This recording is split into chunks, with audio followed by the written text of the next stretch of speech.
जय श्री कृष्णा। राधे राधे। जय माता दी। आज 21 अक्टूबर शनिवार को नवरात्रा का 7वां दिन है। नवरात्रि के 7वें दिन माँ दुर्गा के 7वें स्वरूप कालरात्रि की पूजा की जाती है। माँ भगवती समस्त सृष्टि की अधिष्ठात्री देवी है। मान्यता के अनुसार नवरात्रि के समय माँ पृथ्वी पर अपने भक्तों के बीच में आकर उनके दुखों का निवारण करती है। जो भी व्यक्ति सच्चे मन से माता रानी की पूजा करता है उसे माता रानी अपने आशीर्वाद से सुख सौभाग्य का आशीर्वाद देती है। मान्यता के अनुसार नवरात्रा के दौरान स्वयं त्रिदेव भी माता की आराधना करके उनकी कृपा प्राप्त करते हैं। इसीलिए नवरात्रि में पूजन को बहुत ही महत्वपूर्ण माना गया है। नवरात्रि के 9 दिन माता के 9 स्वरूपों की आराधना की जाती है और आज नवरात्रि का 7वां दिन माँ दुर्गा के कालरात्रि स्वरूप को समर्पित है। इस दिन माँ दुर्गा की इसी रूप में आराधना की जाती है। नवरात्रि के 7वें दिन को सप्तमी भी कहा जाता है। देवी कालरात्रि भगवती का विकराल रूप है। देवी कालरात्रि जीवन में कष्टों, बाधाओं से मुक्ति और खुशियों का संचार करती है। सच्चे मन से की गई इनकी पूजा आराधना से मनुष्य को सभी तरह के कष्टों से मुक्ति मिलती है।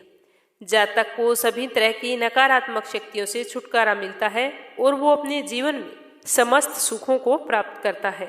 इस दिन भी आपको सुबह जल्दी उठकर नित्य कर्मों से निवृत्त होकर स्नान करना है।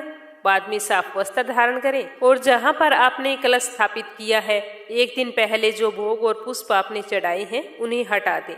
लेकिन ध्यान रखें कि चौकी की स्थापना जिस दिन की जाती है उस दिन के बाद में विसर्जन किया जाता है उस दिन तक झाड़ू नहीं लगानी चाहिए। पूजा घर की सफाई विसर्जन के दूसरे दिन करनी चाहिए। सिर्फ भोग और फूल वहां से हटा सकते हैं। वो हटाने के बाद में सबसे पहले वहां पर घी का दीपक जलाएं और एक तेल का दीपक जलाएं। उसके बाद सबसे पहले कलश को प्रणाम करें। उसके बाद में अपने मंगल जीवन की कामना करते हुए अपने समस्त देवी देवता, कुल देव और इष्ट देव का आह्वान करते हुए माँ दुर्गा के 7वें स्वरूप की पूजा करें।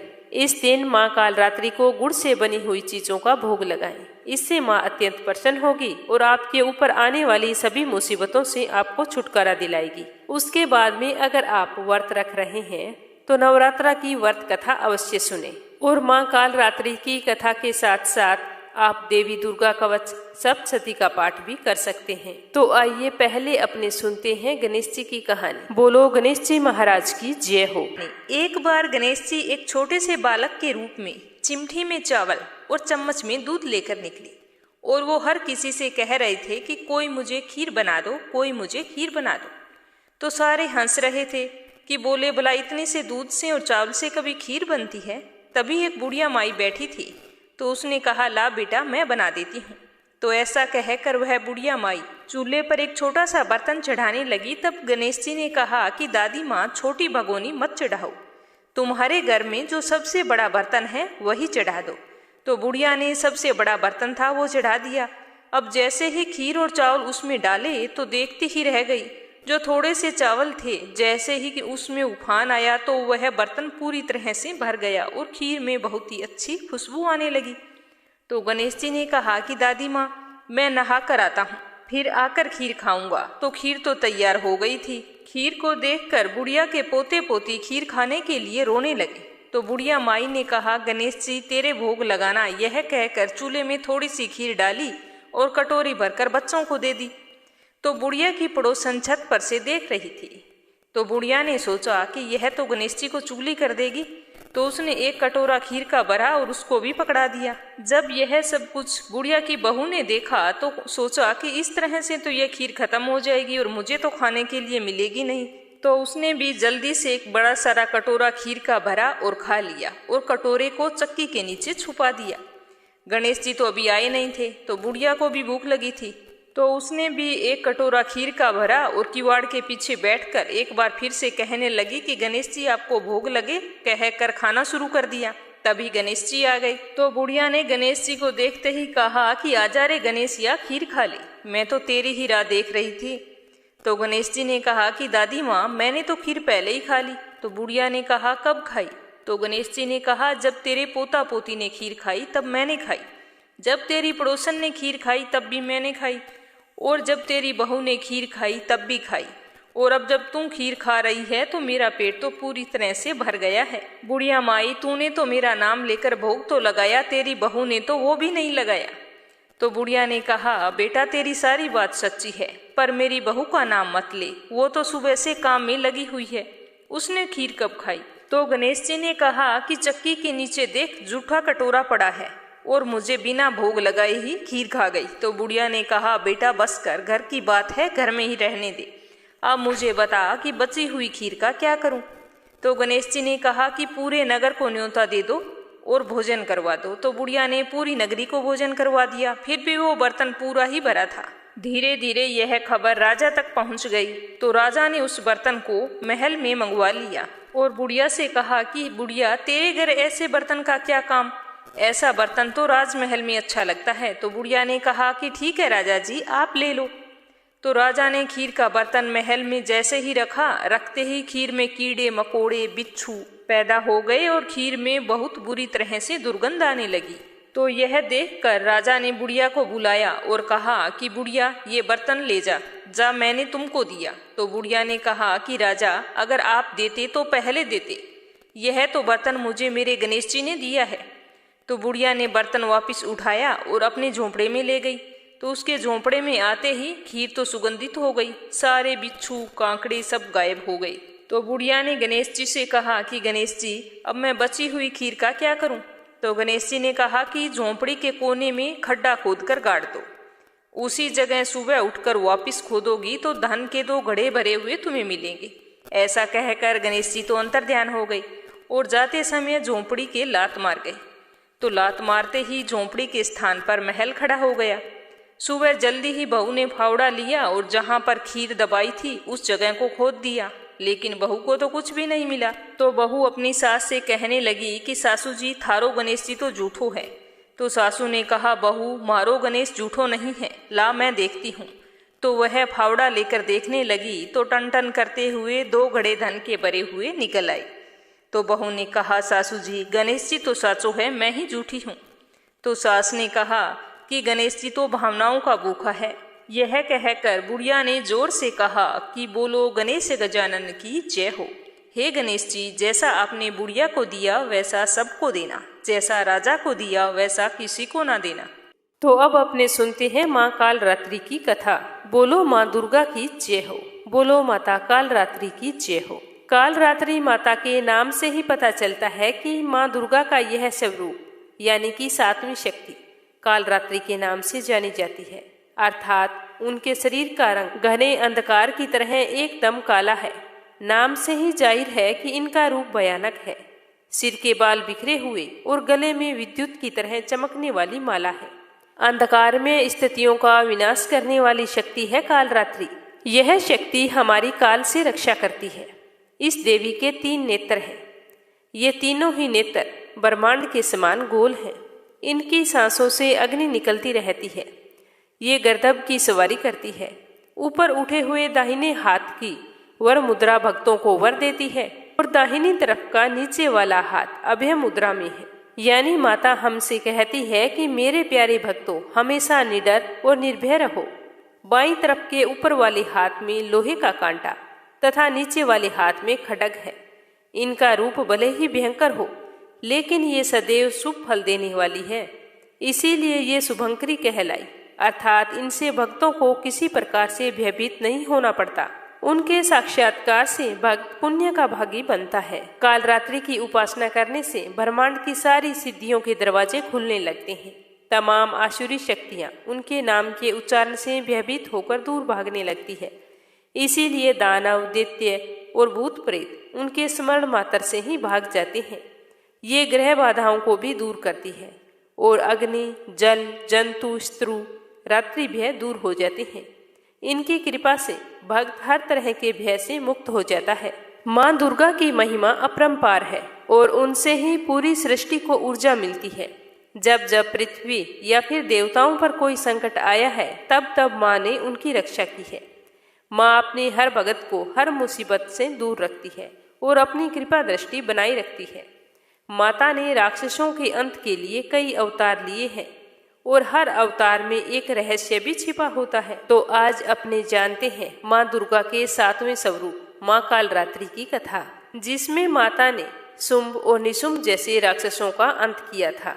दुर्गा सप्तशती के 5वें अध्याय के अनुसार शुंभ और उसके छोटे भाई निशुंभ नामक असुरों ने इंद्रलोक पर आक्रमण कर दिया था। देवताओं को पराजित करके इन असुरों ने स्वर्गलोक पर भी कब्जा कर लिया और देवताओं को वहां से भगा दिया। स्वर्ग से निकालने के बाद में सारे देवता इधर उधर भटक रहे थे और वे अपनी इस हालत से बहुत ही दुखी हो गए थे। तो देवताओं को ध्यान आया कि माँ दुर्गा ने महिषासुर का वध करने के बाद में वरदान दिया था कि जब भी आप लोगों के ऊपर कोई संकट आएगा तो मैं तुम्हारी रक्षा अवश्य करूंगी। तो सभी देवता हिमालय पर्वत के पास जाकर गंगा तट पर आकर देवी माँ की स्तुति करने लगे। देवताओं ने कहा कि देवी को नमस्कार है, शिव को नमस्कार, प्रकृति और भद्रा को नमस्कार है। हम लोग रौद्र नित्या और गौरी को नमस्कार करते हैं। ज्योत्सनामयी चंद्र रूपिणी व सुख रूपा देवी को निरंतर नमस्कार है। शरणागतों का कल्याण करने वाली बुद्धि और सिद्धि रूपा देवी को हम बारंबार नमस्कार करते हैं। और नैर रीति राजाओं की लक्ष्मी तथा शर्वाणी को नमस्कार है। दुर्गा को दुर्ग स्थलों को पार करने वाली दुर्गपारा को सारा सर्वकारिणी ख्याति कृष्ण और धूमर देवी को सदैव नमस्कार है। अत्यंत सौम्य तथा अत्यंत रौद्र रूपा को हम नमस्कार करते हैं। उन्हें हमारा बारंबार प्रणाम हो। जगत की आधारभूत कृति देवी को बारंबार नमस्कार करते हैं। जिस देवी को प्राणी मात्र विष्णु माया कहते हैं उसको नमस्कार है, उसको नमस्कार है, उसको नमस्कार है। जो देवी संपूर्ण प्राणियों में चेतना कहलाती है उसको नमस्कार है, उसको नमस्कार है, उसको नमस्कार है। जो देवी संपूर्ण प्राणियों में बुद्धि रूप से स्थित है उसको नमस्कार है, उसको नमस्कार है, उसको नमस्कार है। जो देवी सब प्राणियों में निद्रा रूप से विराजमान है उसको नमस्कार है, उसको नमस्कार है, उसको नमस्कार है।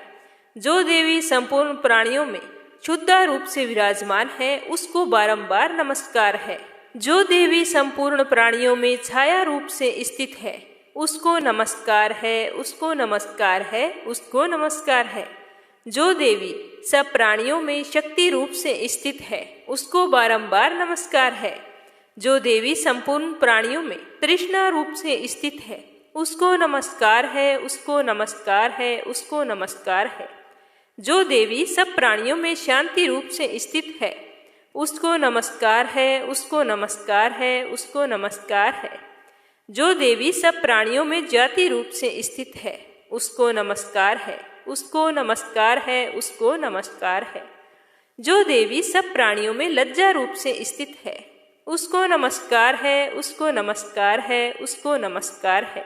जो देवी संपूर्ण प्राणियों में श्रद्धा रूप से स्थित है उसको नमस्कार है, उसको नमस्कार है, उसको नमस्कार है।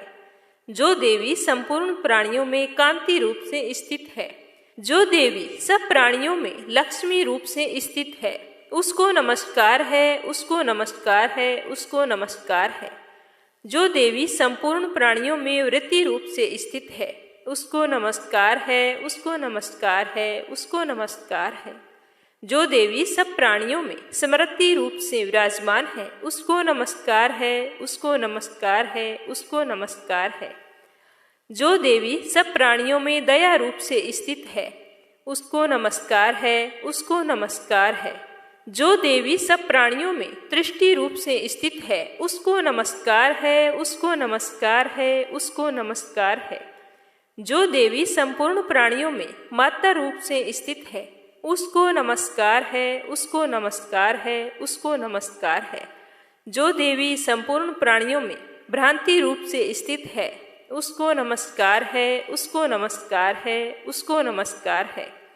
जो देवी संपूर्ण प्राणियों में नित्य व्याप्त रहती है उसको नमस्कार है, उसको नमस्कार है, उसको नमस्कार है। जो देवी चैतन्य रूप से इस संपूर्ण संसार को व्याप्त कर स्थित है उसको नमस्कार है, उसको नमस्कार है, उसको नमस्कार है। पूर्व काल में देवताओं ने अपने अभिष्ट फल पाने के लिए जिसकी स्तुति की और देवराज इंद्र ने बहुत दिनों तक जिसका सेवन किया वह कल्याण की साधना भूता ईश्वरीय हमारा कल्याण और मंगल करे तथा सारी विपत्तियों को नष्ट कर डाले।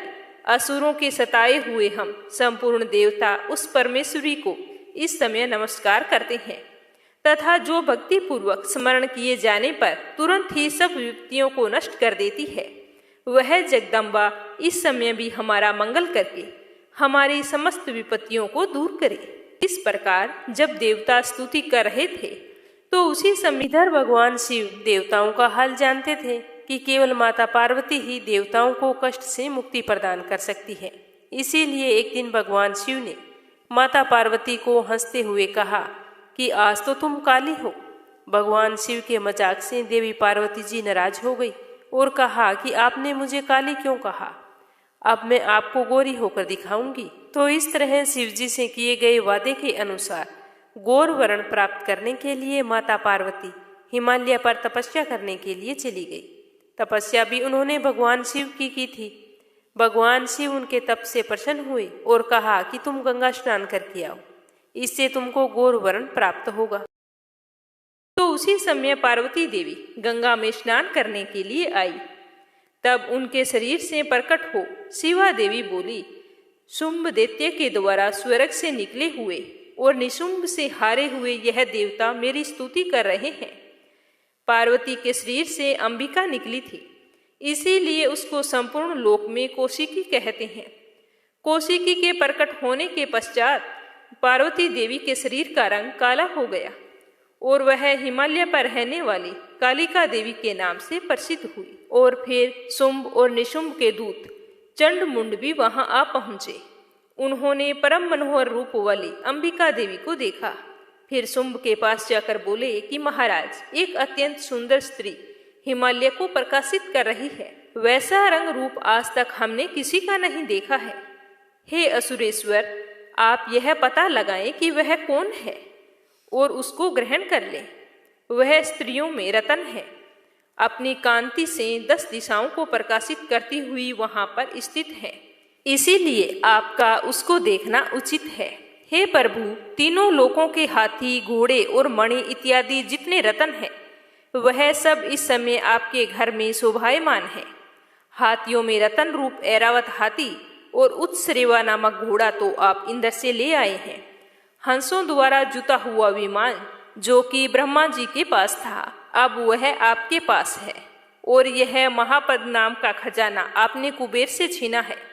समुद्र ने आपको सदा खिले हुए फूलों की किंजलकिनी नामक माला दी है। वरुण का कंचन की वर्षा करने वाला छतर आपके पास है। रथों में श्रेष्ठ प्रजापति का रथ भी आपके पास है। हे दैत्येंद्र, मृत्यु उत्क्रांति का नामक शक्ति भी आपने छीन ली है और वरुण का पास भी आपके भ्राता निशुंभ के अधिकार में है, जो अग्नि में न जल सके। ऐसे 2 वस्त्र भी अग्निदेव ने आपको दिए हैं। हे दैत्यराज, इस प्रकार सारी रतन रूपी वस्तुएं आप संग्रह कर चुके हैं, तो फिर आप यह कल्याणकारी स्त्रियों में रतन रूप अनुपम स्त्री को क्यों नहीं ग्रहण करते। महर्षि मेधा बोले कि चंड मुंड का यह वचन सुनकर शुंभ ने विचारा कि सुग्रीव को अपना दूत बनाकर देवी के पास भेजा जाए और पहले से ही उसे सब कुछ समझा दिया और कहा कि तुम वहां जाकर उसको अच्छी तरह से समझाना और कोई ऐसा उपाय करना जिससे वह प्रसन्न होकर तुरंत मेरे पास चली आई। भली प्रकार समझा कर कहना। दूत सुग्रीव पर्वत के उस रमणीय भाग में पहुंचा जहां देवी रहती थी।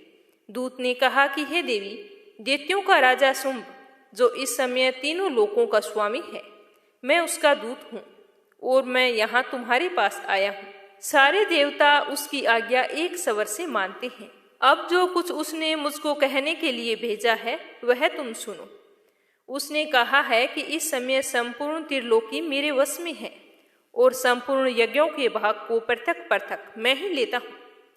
तीनों लोकों में जितने श्रेष्ठ रतन है वह सब मेरे पास है।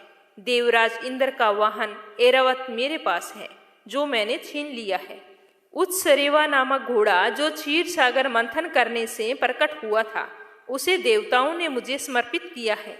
हे सुंदरी, इनके अतिरिक्त और जो भी रतन भूषण पदार्थ देवताओं के पास थे वो आज सारे मेरे पास हैं। हे देवी, मैं संसार की सारी स्त्रियों में तुम्हें रतन मानता हूँ, क्योंकि रत्नों का उपभोग करने वाला मैं ही हूँ। हे चंचल कटाओं वाली सुंदरी, अब यह मैं तुझ पर छोड़ता हूँ कि तू मेरे या मेरे भाई महापरकर्मी निशुंभ की सेवा में आ जाए। यदि तू मुझे वरेगी तो तुझे अतुल महान ऐश्वर्य की प्राप्ति होगी। अतः यह तुम अपनी बुद्धि से यह विचार कर मेरे पास चली आओ। महर्षि मेधा कहते हैं कि दूत का ऐसा कहने पर संपूर्ण जगत का कल्याण करने वाली भगवती दुर्गा मन ही मन मुस्कुराई और कुछ इस प्रकार कहने लगी, हे दूत, जो कुछ तुम कह रहा है वह सत्य है और इसमें किंचित मात्र भी झूठ नहीं है। शुंभ इस समय तीनों लोकों का स्वामी है और निशुंभ भी उसी की तरह पराक्रमी है, किंतु इसके संबंध में मैं जो प्रतिज्ञा कर चुकी हूँ उसे मैं कैसे झुठला सकती हूँ। अतः जो मैंने प्रतिज्ञा की है तुम उसे सुनो। जो मुझे युद्ध में जीत लेगा और मेरे अभिमान को खंडित करेगा तथा बल में मेरे समान होगा वही मेरा स्वामी होगा। इसीलिए शुंभ अथवा निशुंभ यहाँ आवे और युद्ध में जीतकर मुझसे विवाह कर ले। इसमें भला देरी की क्या आवश्यकता है। दूत ने कहा कि हे देवी, तुम अभिमान में भरी हुई हो, मेरे सामने तुम ऐसी बातें ना करो। इस त्रिलोकी में मुझे तो कोई ऐसा दिखाई नहीं देता कि जो शुंभ और निशुंभ के सामने ठहर सके। हे देवी, जब अन्य देवताओं में से कोई शुंभ अथवा निशुंभ के सामने युद्ध में नहीं ठहर सका तो तुम जैसी स्त्री उनके सामने रणभूमि में कैसे ठहरोगी। जिन शुंभ आदि असुरों के सामने इंद्र आदि देवता भी नहीं ठहर सके तो फिर तुम अकेली स्त्री उनके सामने कैसे ठहर सकोगी। अतः तुम मेरा कहना मानकर उनके पास चली जाओ, नहीं तो जब वह तुम्हें केस पकड़कर घसीटते हुए लेकर जाएंगे तो तुम्हारा गौरव नष्ट हो जाएगा। इसीलिए मेरी बात मान लो। तो देवी ने कहा कि जो कुछ तुमने कहा है ठीक है। शुंभ और निशुंभ बड़े बलवान हैं, लेकिन मैं क्या कर सकती हूँ, क्योंकि मैंने बिना विचारे प्रतिज्ञा कर ली है। इसीलिए तुम जाओ और जो मैंने कुछ कहा है वह सब आदर पूर्वक उनसे कह दो। इसके पश्चात जो उचित समझे वो करे। देवी की बात सुनकर शुंभ का दूत क्रोधित हो गया और वहां से क्रोध में भरा हुआ ऐश्वर्येंद्र के पास पहुंचा और सारा वृतांत उसे कह सुनाया। दूत की बात सुनते ही शुंभ को बहुत ही गुस्सा आया और उसके क्रोध का कोई पारावर ना रहा। उसने अपने सेनापति धूम्रलोचन से कहा कि धूम्रलोचन, तुम अपनी सेना सहित शीघ्र वहां जाओ और उस दुष्टा के केसों को पकड़कर उसे घसीटते हुए यहाँ मेरे पास लेकर आओ। यदि उसकी रक्षा के लिए वहां पर कोई अन्य खड़ा हो, चाहे वह देवता, यक्ष अथवा गंधर्व ही क्यों न हो, तुम उसको अवश्य मार डालना। महर्षि मेधा ने कहा कि शुंभ के इस प्रकार आज्ञा देने पर धूम्रलोचन 60,000 राक्षसों की सेना को साथ लेकर वहां पहुंचा और देवी को देखते ही ललकार कर कहने लगा कि अरे तू अभी शुंभ और निशुंभ के पास चल। यदि तू प्रसन्नता पूर्वक मेरे साथ ना चलेगी तो मैं तेरे केसों को पकड़कर घसीटता हुआ तुझे वहां ले चलूंगा। देवी बोली कि ऐश्वर्येंद्र का भेजा हुआ तेरे जैसा बलवान यदि बलपूर्वक मुझे ले जाएगा तो ऐसी दशा में मैं तुम्हारा कर ही क्या सकती हूँ। देवी के ऐसा कहते ही धूम्रलोचन उसकी ओर लपका, लेकिन देवी ने उसे अपनी हुंकार से ही भस्म कर डाला। यह देखकर असुर सेना क्रोधित होकर देवी की ओर बढ़ी, परंतु अंबिका ने उन पर तीखे बाणों, शक्तियों तथा फरसों की वर्षा आरंभ कर दी। इतने में देवी का वाहन भी अपनी ग्रीवा के बालों को झटकाता हुआ और बड़ा भारी शब्द करता हुआ असुर सेना में कूद पड़ा। उसने कई असुर अपने पंजों से, कई अपने जबड़ों से और कईयों को धरती पर पटक कर अपनी दाढ़ों से घायल करके मार डाला और कई असुरों के नाखूनों से पेट फाड़ डाले और कई असुरों को तो केवल थप्पड़ मारकर ही सिर धड़ से अलग कर दिया। कई असुरों की भुजाएं और सिर तोड़ डाले, कईयों की गर्दन के बालों को हिलाते हुए कई असुरों को पकड़कर उनके पेट फाड़कर उनका रक्त पी लिया। इस प्रकार देवी के उस महाबलवान सिंह ने क्षण भर में असुर सेना को समाप्त कर दिया। शुंभ ने जब यह सुना कि देवी ने धूम्रलोचन असुर को मार डाला और उसके सिंह ने सारी सेना का संहार कर डाला तो यह सुनते ही उसे बहुत ही गुस्सा आया और अत्यधिक क्रोध के कारण होठ फड़कने लगे। उसने चंड तथा मुंड नामक 2 असुरों को आज्ञा दी कि हे चंड, हे मुंड, तुम अपने साथ एक बड़ी सेना लेकर वहां जाओ और उस देवी के बाल पकड़कर उसे बांधकर तुरंत यहाँ लेकर आओ। यदि उसको यहाँ लाने में किसी प्रकार का संदेह हो तो अपनी सेना सहित उससे लड़ते हुए उसे मार डालना। जब वह दुष्टा और उसका सिंह दोनों मर जावे तब भी उसको बांधकर यहाँ ले आना। दैत्यराज की आज्ञा पाकर चंड और मुंड चतुरंगी सेना को साथ लेकर हथियार उठाए हुए देवी से लड़ने के लिए चल दिए। हिमालय पर्वत पर पहुंचकर उन्होंने मुस्कुराती हुई जो देवी सिंह पर बैठी हुई थी उसे देखा। जब असुर उनको पकड़ने के लिए तलवारें लेकर उनकी ओर बढ़े तब अंबिका को उन पर बहुत ही गुस्सा आया और गुस्से के मारे उनका मुख काला पड़ गया, उनकी बकुटियां चट गई। उनके ललाट में से अत्यंत भयंकर और अत्यंत विस्तृत मुख वाली लाल आंखों वाली काली प्रकट हुई, जो कि अपने हाथों में तलवार और पास लिए थी। वह विचित्र खड़ग धारण किए हुए थी तथा चीते के चर्म की साड़ी एवं नरमुंडों की माला पहन रखी थी। उसका मांस सूखा हुआ था, उसके शरीर पर केवल हड्डियों का ढांचा था, जो भयंकर शब्द से चारों दिशाओं को पूर्ण कर रही थी। वह असुर सेना पर टूट पड़ी और दैत्यों का भक्षण करने लगी। वह पार्श्व रक्षकों, अंकुशधारी महावतों, हाथियों पर सवार योद्धाओं और घंटा सहित हाथियों को एक हाथ से पकड़ पकड़ कर अपने मुख में डाल रही थी और इसी प्रकार वह घोड़ों, रथों, सारथियों व रथों में बैठे हुए सैनिकों को मुंह में डालकर भयानक रूप से चबा रही थी। किसी के केस पकड़कर, किसी को पैरों से दबाकर, किसी दैत्य को छाती से मसलकर मार रही थी। वह दैत्य के छोड़े हुए बड़े बड़े अस्त्र शस्त्रों को मुंह में पकड़कर और क्रोध में भरकर दांतों से पीस रही थी। उसने कई बड़े बड़े असुर भक्षण कर डाले, कितनों को ही रौंद डाला और कितने ही उसकी तलवार से डर के मारे भाग गए और कितनों को ही उसने तलवार से मार डाला और कितनों को ही अपने दांतों से समाप्त कर दिया। इस प्रकार देवी ने क्षण भर में संपूर्ण दैत्य सेना को नष्ट कर डाला। यह देखकर महापराक्रमी चंड काली देवी की ओर लपका और मुंड ने भी देवी पर अपने भयानक बाणों से वर्षा आरंभ कर दी और अपने हजारों चक्कर उस पर छोड़ दिए। उस समय वह चमकते हुए बाण व चक्कर देवी के मुख में प्रविष्ट हुए इस प्रकार दिखाई दे रहे थे, जैसे मानो बहुत से सूर्य मेघों की घटा में प्रविष्ट हो रहे हों। इसके पश्चात भयंकर शब्द के साथ काली ने अत्यंत जोश में भरकर विकट अट्टहास किया। उसका भयंकर मुख देखा नहीं जा रहा था, उसके मुख से श्वेत दांतों की पंक्ति चमक रही थी। फिर उसने तलवार हाथ में लेकर शब्द कहकर चंड के ऊपर आक्रमण किया और उसके केस पकड़कर उसका सिर काटकर अलग कर दिया।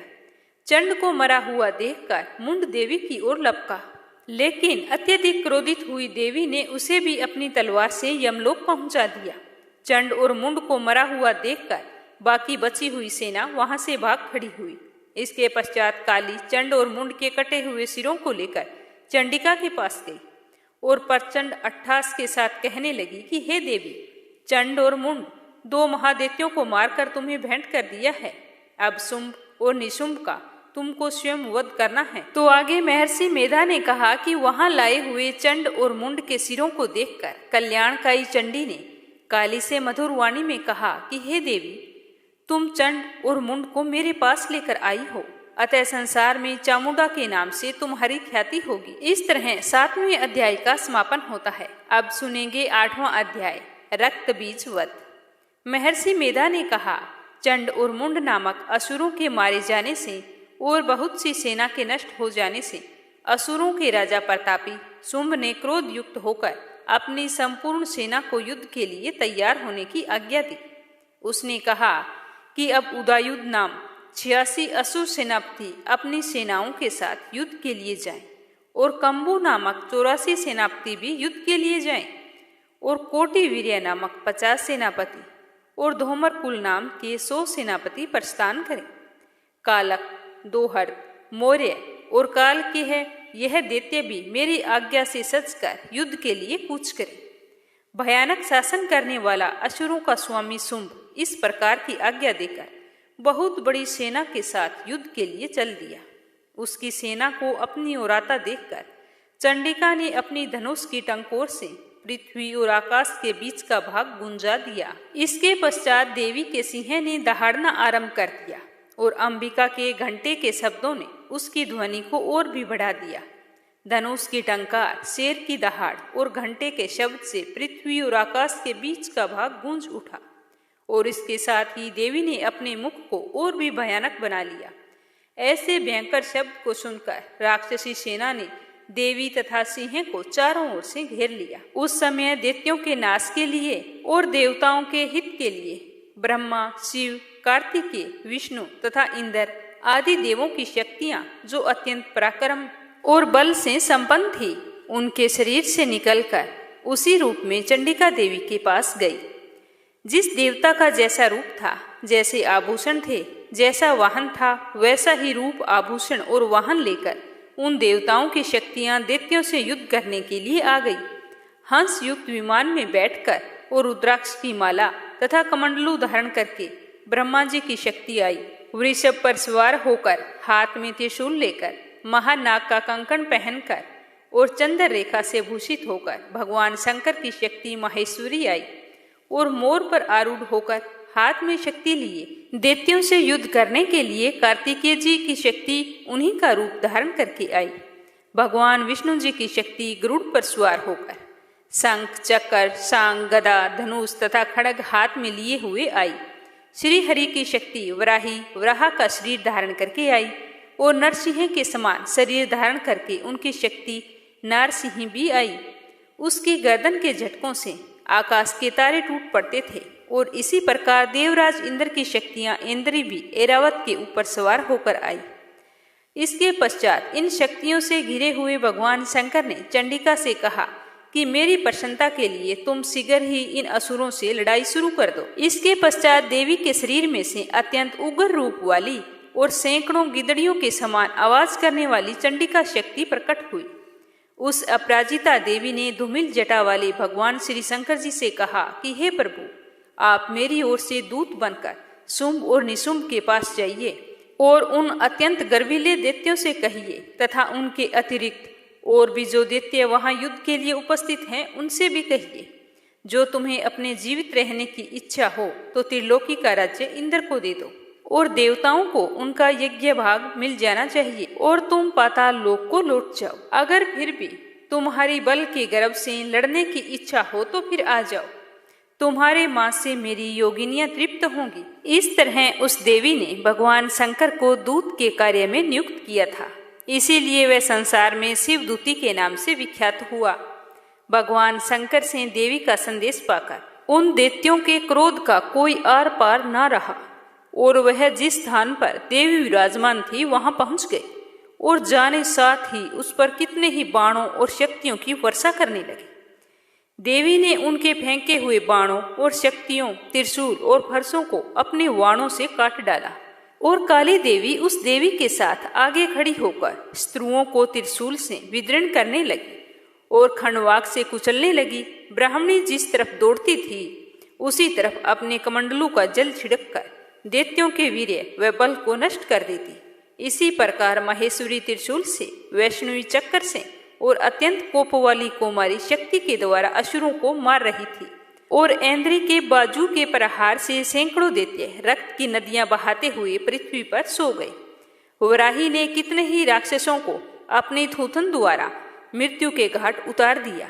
दाढ़ों के अगर भाग से कितने ही राक्षसों की छाती को चीर डाला और चक्कर की चोट से कितनों को ही विदीर्ण करके धरती पर डाल दिया।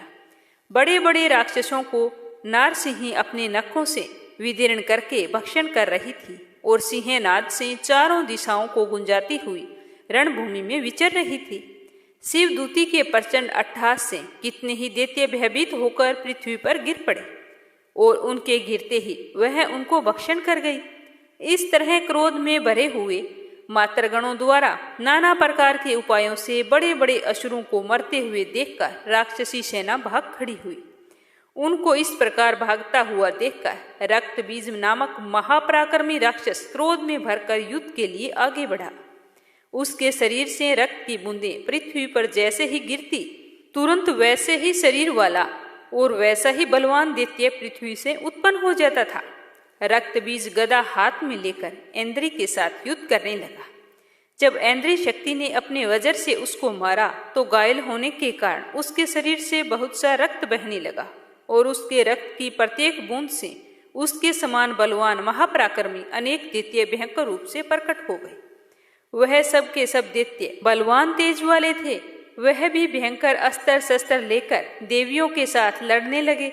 जब ऐन्द्री के वज्र प्रहार से उसके मस्तक पर चोट लगी और रक्त बहने लगा तो उसमें से वैसे ही हजारों पुरुष उत्पन्न हो गए।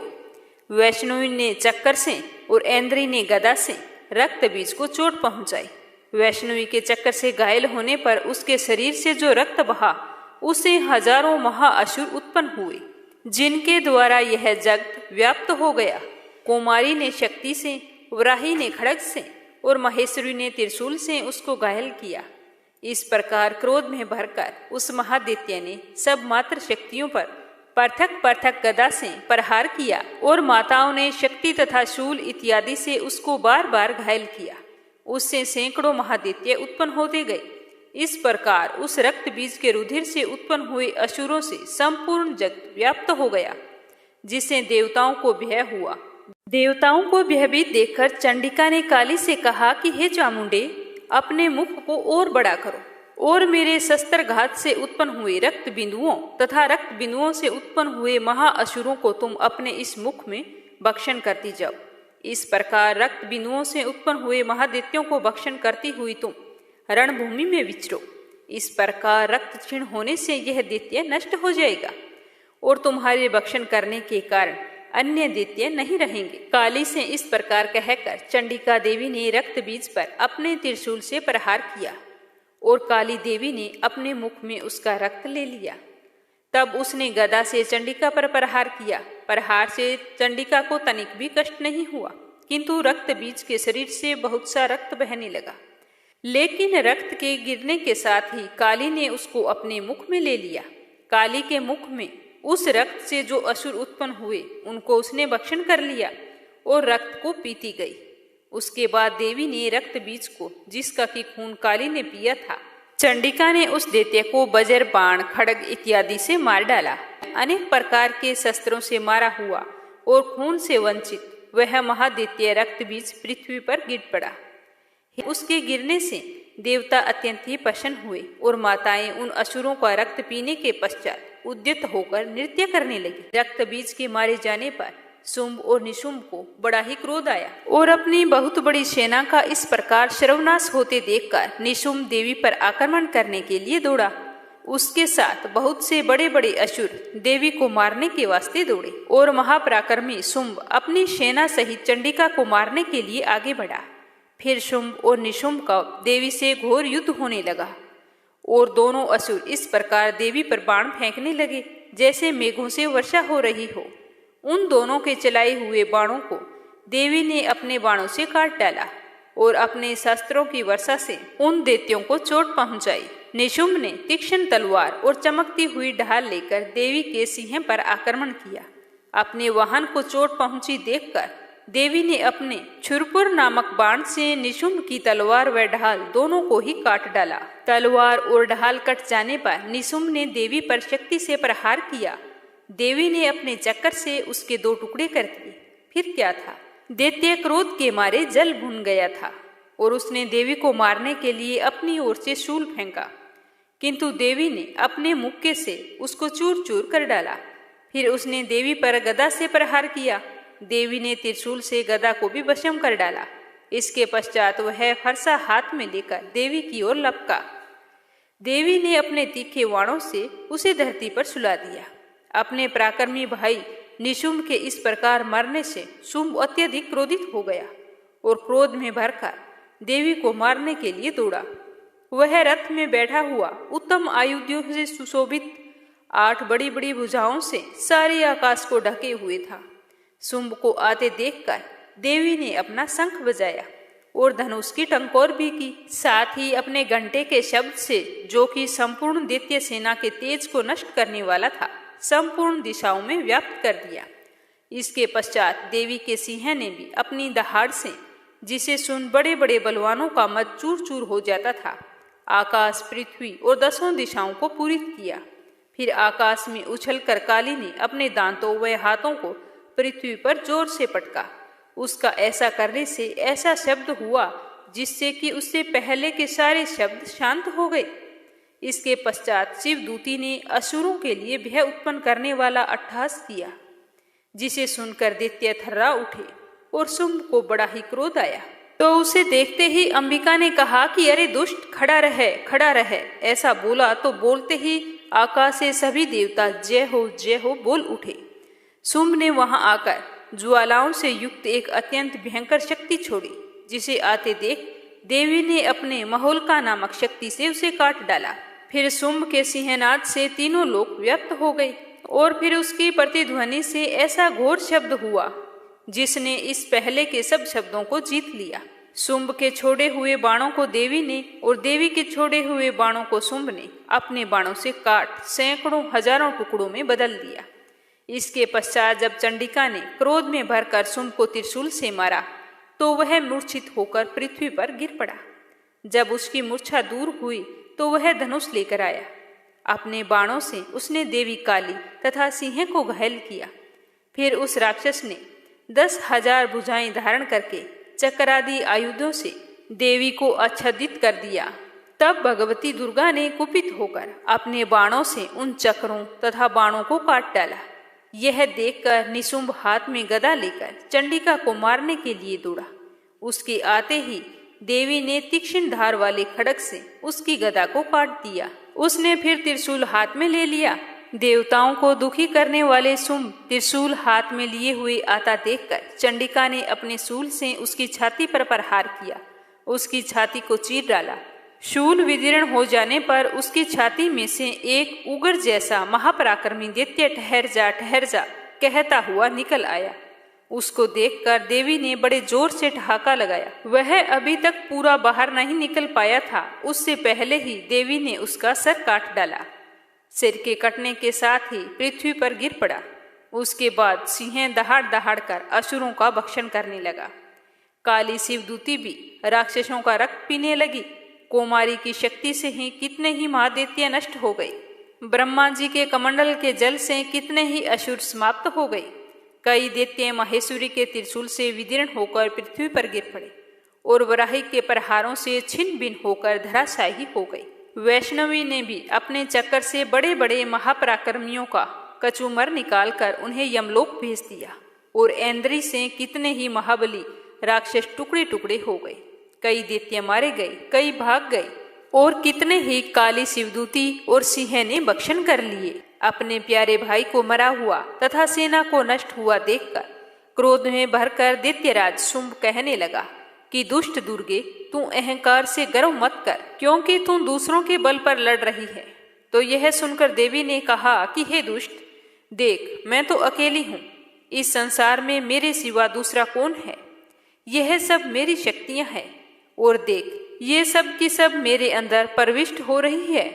इसके पश्चात ब्राह्मणी आदि सब देवियां उस देवी के शरीर में लीन हो गई और देवी अकेली रह गई। तब देवी ने कहा कि मैं अपनी ऐश्वर्य शक्ति से अनेक रूपों में मैं यहाँ पर उपस्थित हुई थी। उन सब रूपों को मैंने समेट लिया है। अब अकेली ही यहाँ पर खड़ी हूँ, तुम भी यहीं ठहरो। तब देवताओं तथा राक्षसों के देखते देखते देवी तथा शुंभ में भयंकर युद्ध होने लगा। अंबिका देवी ने सैकड़ों अस्त्र शस्त्र छोड़े। उधर दैत्यराज भी भयंकर अस्त्रों शस्त्रों का प्रहार करना शुरू कर दिया। देवी के छोड़े हुए सैकड़ों अस्त्रों को दैत्य ने अपने अस्त्रों द्वारा काट डाला। इस प्रकार शुंभ ने जो अस्त्र छोड़े उनको देवी ने अपने भयंकर ओंकार के द्वारा ही काट दिया। दैत्यों ने जब सैकड़ों बाण छोड़कर देवी को ढक दिया तो क्रोध में भरकर देवी ने अपने बाणों से उसका धनुष नष्ट कर डाला। धनुष कट जाने पर देवेंद्र ने शक्ति चलाई, लेकिन देवी ने भी उसे भी काट कर फेंक दिया। उसके बाद में शुंभ चमकती हुई ढाल लेकर देवी की ओर दौड़ा, किंतु जब वह देवी के समीप पहुंचा तो देवी ने अपने तीक्ष्ण बाणों से उसकी चमकने वाली ढाल को भी काट दिया। उसके बाद में शुंभ का घोड़ा मर गया, रथ टूट गया, सारथी मारा गया। तब वह भयंकर मुदर लेकर देवी पर आक्रमण करने के लिए चला, किंतु देवी ने अपने तीक्ष्ण बाणों से उसके मुर्दुर को भी काट दिया। इस पर दैत्य ने क्रोध में भरकर देवी की छाती में बड़े जोर से एक मुक्का मारा, तो देवी ने भी उसकी छाती में एक जोरदार थप्पड़ मार दिया। थप्पड़ खाकर पहले तो दैत्य पृथ्वी पर गिर पड़ा, किंतु तुरंत ही उठ खड़ा हुआ और फिर वह देवी को पकड़कर आकाश की ओर उछला। वहां जाकर दोनों में युद्ध होने लगा। वह युद्ध ऋषियों और देवताओं को आश्चर्य में डालने वाला था।